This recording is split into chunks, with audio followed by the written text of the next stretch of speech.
Se você pensar na palavra usada popularmente, leigo, você sabe disso, nós todos sabemos que ela é usada de uma maneira, não é técnica, de maneira, digamos assim, no gosto popular, como aquele que está por fora, né? Eu sou leigo nesse assunto. Eu não entendo disso. Quando você não entende, quando você está por fora, quando é algo que não faz parte da sua esfera, ou de percepção, ou de experiência, você fala assim, eu sou leigo nisso. Sabe de onde que veio esta expressão? Esta expressão do leigo que está por fora, ela veio da igreja depois de Constantino, do século IV, quando houve a liberação, digamos assim, do culto no Império Romano. O que acontece? Acontece que quando a igreja das catacumbas, ou pelo menos a igreja de pequenas comunidades perseguidas nos primeiros séculos do cristianismo, aí havia uma unidade fundamental. Todos os cristãos, a partir do batismo do Papa, a criança que fosse batizada, naquela época não muito comum, estavam destinados ao martírio. Naturalmente, por isso que a catequese do batismo era muito longa. E esta percepção de uma igreja em torno, todo mundo com a mesma igualdade, todo mundo participando do mesmo mistério de igreja, da mesma comunhão eclesial, era comum, claro. Até porque nem se usavam roupas especiais para distinguir, como isso aqui, né? Para distinguir clérigo, religioso, etc. Todos os cristãos viviam uma vida de austeridade e de compromisso radical a partir do seu batismo pelas ameaças externas. A partir de Constantino, nós vamos verificar que liberou, o cristianismo sai das catacumbas e aí todo mundo vai ser batizado. Todos. O Império Romano deixa a religião pagã e assume o cristianismo como sua religião oficial. Todo mundo sabe a história da batalha da Ponte Milvia, perto de Roma, quando Constantino venceu a batalha. É uma lenda misturada com a história, e porque ele colocou no escudo dos soldados a cruz inox signo vinces, neste sinal vencerás. Quando teve a vitória do imperador, naquele momento, ele já planejou transformar o Império Romano no Império Cristão. Na verdade, a questão é muito mais política, né? Na verdade, o imperador percebeu que as melhores pessoas, as mais corretas, eram cristãs. E ao invés de perseguir, vamos nos aliar a eles, que vão nos ajudar. Então, de fato, o Império, com o Edito de Milão, se transformou no Império Cristão. Aí, a coisa boa era ser cristão. Os privilégios vinham para quem era cristão. Todo mundo foi cristão. Aí, neste caso, o cristianismo ficou para todo mundo e, portanto, aquela santidade original, aquela pureza original, aquela dedicação original foi diminuindo e se transformou na mediocridade que até hoje existe. Ou seja, é como se ser católico, ser cristão, é como todo mundo é, né? Ficou desse jeito. Nesta hora, começaram, evidentemente, certas, não é divisões de separação, não, certas características marcando as funções na igreja que já havia, mas não eram marcadas por superioridade e inferioridade. Assim, por exemplo, na liturgia, saiu de catacumba, que é um recinto menor do que o nosso estúdio, para as basílicas romanas, onde cabem 2.000, 3.000 pessoas. E aí, naturalmente, quem vai presidir fica separado para ser visto por todos. Começa a usar roupas especiais. Aí começa a sobressair uma diferença entre aqueles que presidem, aqueles que comandam e os outros todos que obedecem. O nome de igreja foi dado para eles, em palavras simples, para o clero. Aqueles que queriam maior austeridade, porque acabou o martírio, aí nós temos o surgimento do martírio branco. Ou seja, pessoas que, sendo leigos, não, eu não me conformo em viver mais ou menos como cristão. Eu quero voltar a viver aquela radicalidade do batismo. Começaram com os anacoretas indo para o deserto para viver uma vida de profunda austeridade na solidão. Depois eles foram se aglomerando em grupos de comunidades de eremitas. Depois surgiu a vida religiosa. Então foram surgindo as várias, digamos assim, vocações na igreja, porém estruturadas de uma maneira muito mais definidas do que na época das catacumbas. Então os anacoretas, os monges, os religiosos são mais santos do que os outros. Os padres e bispos e papa são mais importantes do que os leigos, porque eles têm uma função de comando e se vestem de maneira diferente. Se torna visível isso. E aí começa, evidentemente, depois eu vou explicar mais. Agora vamos ver um vídeo da Caroline Oliveira, que está no discipulado da comunidade católica Shalom, vivendo e descobrindo a sua missão. Vamos lá.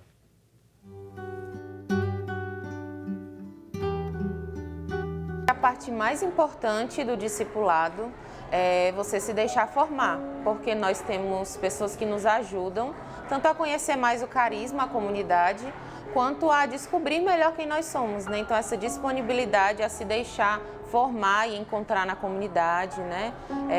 Formar conforme o carisma, aquilo que o carisma nos convida. Então essa abertura a se deixar conhecer, né? E se deixar lapidar conforme o processo que a comunidade nos propõe nesse tempo. Acho que é o principal para ser um discípulo mesmo da comunidade.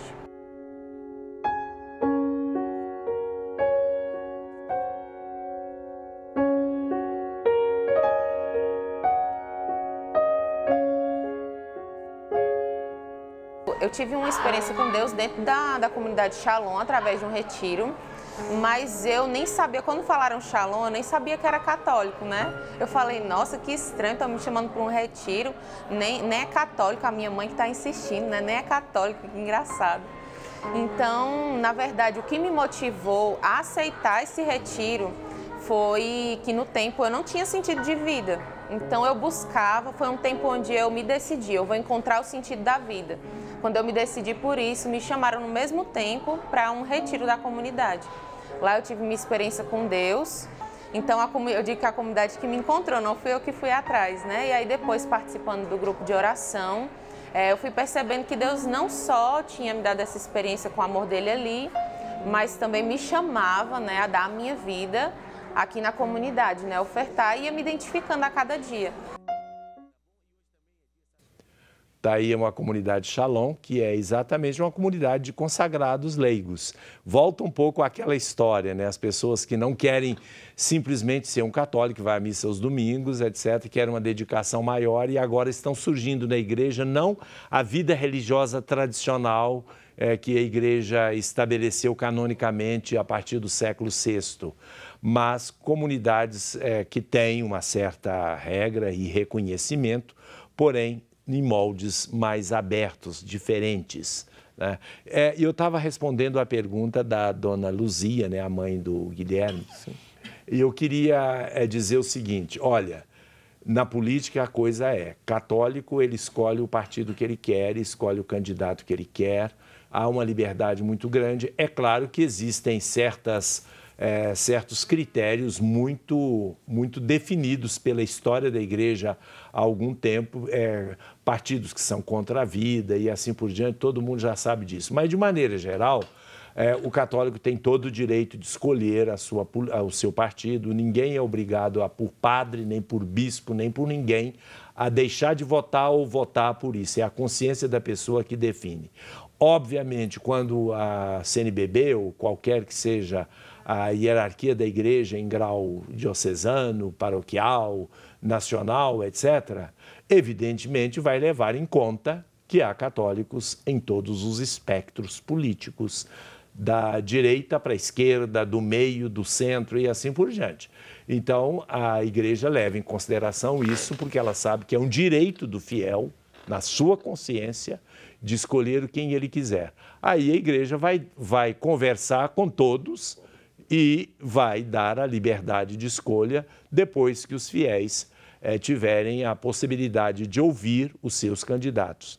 Nenhum padre, nenhum bispo, nem colégio dos bispos tem direito de obrigar os fiéis a votar em um candidato ou proibir os fiéis de votar em algum candidato. Isso já aconteceu há muito tempo atrás e foi muito tempo atrás. Eu falo, naquela época de UDN, PSD, né? Eu me lembro disso quando criança, fez um mal enorme à igreja. Que isso não se repita e não deve se repetir. E depois, qual é a outra pergunta? Temos o Aldeli Aparecido da Silva, do Jardim América, dizendo bom dia, o programa sempre foi ótimo. E ele pergunta o que o padroeiro, no nosso contexto, tem diferença com a divindade. Qual a diferença do padroeiro com a divindade? Você entendeu? Eu não entendi muito bem, não. O que ele está querendo dizer? Ele está querendo uma distinção entre o que é a divindade e o que é o padroeiro no contexto católico. Padroeiro, por exemplo, São Sebastião, padroeiro de uma paróquia, Santo Expedito, Nossa Senhora. Total, não tem nada a ver uma coisa com a outra. Divindade, Deus, é Trindade, Pai, Filho e Espírito Santo. A não ser que o padroeiro seja a Santíssima Trindade, né? Tem padroeiro a Santíssima Trindade, paróquia do Gutiérrez, onde eu fui pároco. Um grande abraço a todos vocês, que gosto muito de vocês. Santíssima Trindade, Santuário do Pai Eterno, Bom Jesus, tem paróquia do Bom Jesus, tem paróquia do Divino Espírito Santo. Então, as pessoas da Trindade é Deus, né? Não são deuses. É Deus, são pessoas divinas.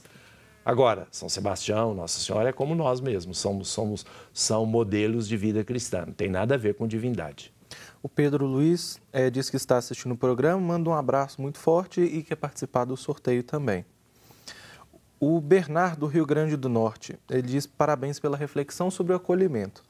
Infelizmente, nós vivemos em uma sociedade que permanece em uma crise constante, não somente uma crise socioeconômica e ambiental, mas também uma crise de valores humanos.